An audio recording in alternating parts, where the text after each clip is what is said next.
Assalamualaikum warahmatullahi wabarakatuh. Selamat datang di channel Prediksi Fisika. Pada kesempatan kali ini saya akan melanjutkan pembahasan soal literasi sains dari ASPD Kabupaten Gunung Kidul tahap kedua tahun 2025. Sebelumnya sudah saya bahas 10 nomor. Nah, pada video kali ini saya akan melanjutkan pembahasan ke nomor berikutnya. Oke, untuk itu jangan lupa klik like, subscribe, dan share ke teman-teman supaya juga belajar ASPD lewat channel Prediksi Fisika. Oke, langsung saja nomor 11. Nah, nomor 11 ini berkaitan sama namanya gerakan matahari. Nah, di sini ada namanya gerak semu tahunan dari matahari. Nah, matahari itu ketika dalam setiap tahunnya posisinya itu kadang di tengah, kadang di sebelah utara, kadang di sebelah selatan. Nah, maka menimbulkan namanya gerak semu tahunan. Nah, dari bacaan yang ada di sini ya, nanti kita disuruh menentukan mana yang tepat. Nah, untuk soalnya di sini pada tanggal 21 Maret. Nah, yang digarisbawahi adalah tanggal 21 Maret, fenomena mana yang ditunjukkan dari 5 pernyataan di atasnya tadi. Nah, kita lihat dulu tanggal 21 Maret ya. Nah, 21 Maret ini posisinya di sini. Jadi posisi matahari itu berada tepat di Khatulistiwa. Nah, Khatulistiwa tadi disebut juga dengan ekuator. Jadi ekuator sama Khatulistiwa itu adalah sama. Jadi tepat di tengah. Nah, karena tepat di tengah ya, maka posisi matahari itu pembagiannya antara kutub utara dan kutub selatan itu sama karena lewatnya tengah gitu. Nah, oleh karena itu kita cek yang nomor 1, belahan bumi selatan menerima sinar matahari lebih banyak daripada belahan bumi utara. Ini salah. Kenapa salah? Karena posisi matahari tadi itu berada di tengah. Karena berada di tengah itu sinar mataharinya itu tidak lebih banyak, ini sama rata. Jadi di belahan bumi utara sama belahan bumi selatan itu sama. Jadi banyaknya sinar matahari sama. Maka dari itu nomor 1 salah. Karena nomor 1 salah, berarti kita hilangkan opsi A jangan dipilih, opsi D jangan dipilih. Nah, terus yang kita lihat opsi B dan C. Nomor 3 ada 3, ini benar. Ini ada 4, berarti benar. Tinggal kita buktikan antara nomor 2 atau nomor 5. Itu aja.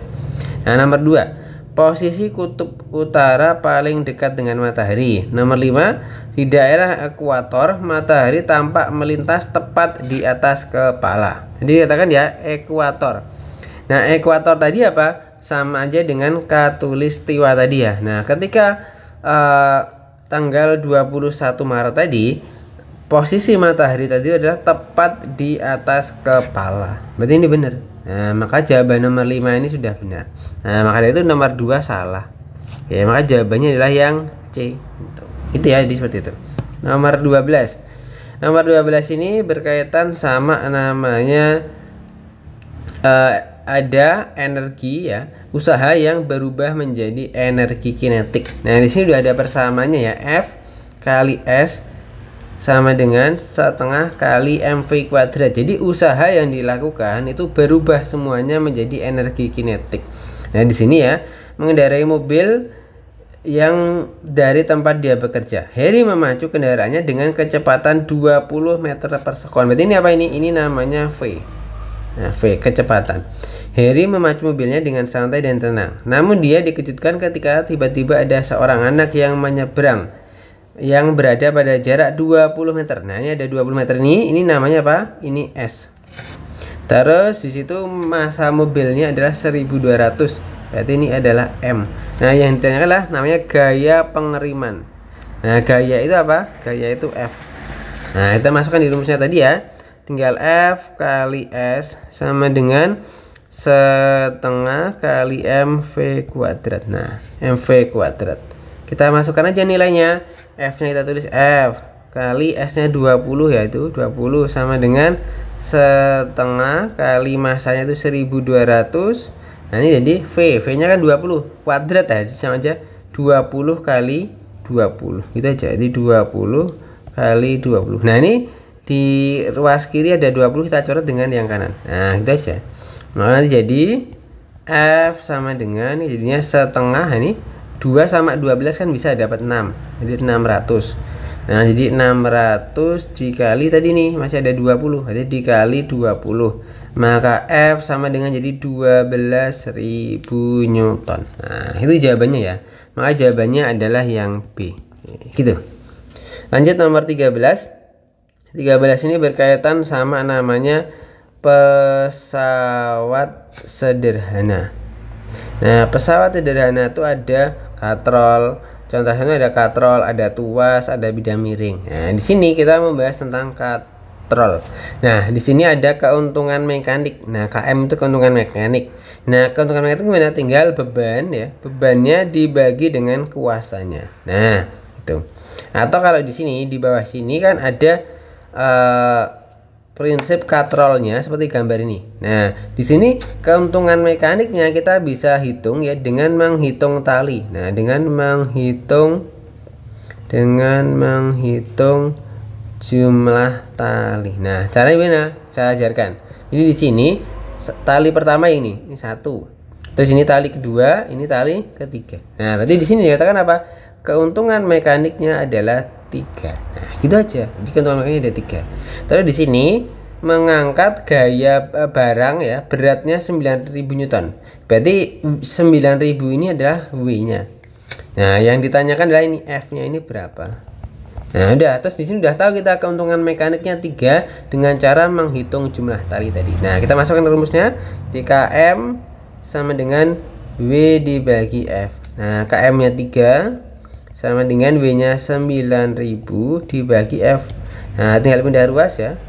Maka F sama dengan 9.000 dibagi 3. Nah, F sama dengan tinggal 3.000 Newton. Nah, jadi keuntungan mekanik yang 3 tadi menyebabkan gaya angkatnya minimalnya itu hanya 3.000 Newton. Maka jawabannya yang C. Gitu ya. Lanjut nomor 14. Nomor 14 ini berkaitan sama namanya tekanan Pascal. Nah, tentang hukum Pascal atau tekanan Pascal. Nah, di sini ada hidrolik yang berfungsi untuk mengangkat sebuah mobil. Jadi pada penampang kecil ini diberi gaya F1. Nah, luasannya adalah A1. Nanti diteruskan, ini ada fluidanya. Nah, diteruskan untuk mengangkat mobil tadi. Nah, tekanan yang dirasakan. Jadi tekanan yang dirasakan di sini ya, di kecil sama di besar itu tekanannya sama gitu. Nah, ini ada persamaannya. Ini F1 per A1 ya sama dengan F2 per A2. Nah, kita tentukan nilainya. Nah, di sini kita tulis ya. Jadi F1, jadi rumusnya kan F1 ya. F1 per A1 sama dengan F2 per A2. Nah, ini kita hitung, kita masukkan nilainya. Nah, F1 itu yang kecil ya. Jadi 1 itu yang penampang kecil. Di penampang kecil ya. Terus kalau yang 2 itu saya beri nama yang penampang besar. Jadi penampang besar. Nah, di sini seorang mekanik ingin memperbaiki mesin sebuah mobil. Ia menggunakan mesin hidrolik mengangkat mobil agar pekerjaan lebih mudah. Nah, berat mobil itu kan berarti di posisinya kan berat mobil kan di penampang 2 ya ini ya. Berarti ini F2-nya. Nah, F2-nya itu adalah 5.000 Newton. Berarti ini 5.000 ini adalah F2. Nah, F2-nya. Terus luas penampang yang kecil ya, ini ada kecil adalah 10. Berarti ini apa? Ini A1. Terus yang besar yang besar ini 50, ini adalah A2. Nah, kita masukkan persamaan tadi untuk menentukan gaya yang diperlukan untuk mengangkat. Nah, ini namanya ini F1. Nah, F1-nya berapa gitu. Kita masukkan di rumusnya tadi. Tinggal F1 dibagi A1-nya ini ya 10 sama dengan F2-nya 5.000 dibagi yang besar 50. Nah, udah gini. Nah, kita coret. Nolnya habis, ini 5 juga habis, maka tinggal 100 ya ini ya. Nah, tinggal dikali silang aja. Maka jadi F1 sama dengan 10 kali 100. Nah, jadi F1 sama dengan 1000 Newton. Nah, maka hasilnya adalah gaya minimal yang diperlukan untuk mengangkat mobil tadi ya pada penampang kecil tadi lah sebesar 1000 Newton. Gitu jadi yang A jawabannya. Oke, lanjut nomor 15. Nomor 15 ini berkaitan sama namanya ini tentang getaran ya. Ini materinya tentang materi getaran. Nah, ini tentang getaran. Nah, di sini ada getaran yang terjadi pada sebuah ayunan. Nah, ada dua gambar di sini, ada P dan Q. Yang membedakan P dan Q apa di sini? Yaitu adalah panjang talinya. Nah, ini terus dibacaan sudah dikatakan periode itu dan frekuensi itu dipengaruhi apa saja? Dipengaruhi panjang tali, percepatan gravitasi, dan jumlah getaran. Nah, di sini yang membedakan dari gambar ini adalah panjang talinya. Jadi kita fokus ke panjang talinya saja. Nah, maka kita jawab empat pernyataan ini mana yang benar. Nah, yang nomor 1, ayunan P memiliki frekuensi lebih kecil dibanding ayunan Q karena memiliki tali lebih panjang. Nah, kita pahamkan dulu ya. Jadi ya, hubungan antara panjang tali kan L. Nah, itu berbanding lurus dengan periode.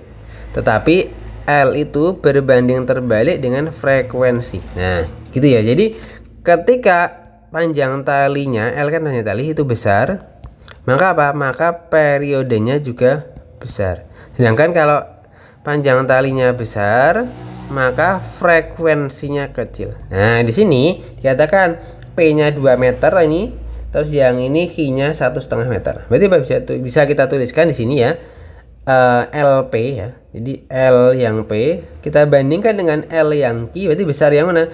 Besar yang P. Nah, karena seperti itu, maka periode yang P juga lebih besar dari periode yang Q. Terus frekuensi yang P kebalikannya, berarti lebih kecil dari frekuensi yang Q. Nah, kita pakai pakai persamaan ini untuk menjawab pernyataan keempat tadi. Nah, yang nomor 1, ayunan P memiliki frekuensi lebih kecil. Nah, ini benar ya, frekuensinya lebih kecil dibanding ayunan Q karena memiliki tali yang lebih panjang. Nah, berarti karena tadi ya talinya panjang, maka untuk berayun itu jumlah getarannya jadi semakin kecil. Nah, maka dari itu nomor 1 benar. Karena nomor 1 benar, maka opsi C dicoret, opsi D juga dicoret. Nah, berarti nomor opsi 2 nggak usah dibuktikan, langsung membuktikan nomor 3 atau nomor 4 gitu aja. Nah, nomor 3 kita buktikan, ayunan P memiliki tali lebih panjang dari Q, betul ya? Talinya lebih panjang sehingga menghasilkan periode yang lebih besar. Ini benar juga ya. Jadi kalau LP-nya 3 lebih besar dari LQ, maka periode yang P juga lebih besar. Maka nomor 3 juga benar. Nah, oleh karena itu jawaban yang tepat adalah 1 dan 3, maka yang A. Gitu ya. Oke, itu ya pembahasan kita sampai nomor 15. Ditunggu untuk pembahasan nomor berikutnya. Terima kasih.